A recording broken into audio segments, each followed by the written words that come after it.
Welkom by vandag se lesing oor die rol van howe in die regering en bestuur. Ons sal ondersoek hoe howe binne die regstelsel funksioneer. Howe is noodsaaklik vir die beregting van geskille. Hulle besleg regsgeskille tussen partye, soos siviele sake soos kontrakgeskille en strafsake soos diefstal. Nog 'n belangrike rol van howe is die interpretasie van die wet. Hulle verduidelik wetgewende statute en grondwetlike bepalings, dikwels deur middel van uitsprake van die Hooggeregshof. Geregtelike hersiening is 'n kritieke funksie van howe.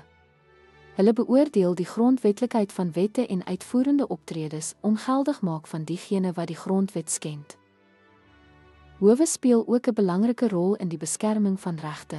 Hulle beskerm individuele en kollektiewe regte, handhaaf menseregtewette en beskerm burgerlike vryhede. Die skep van regspresedente is nog 'n belangrike funksie van howe.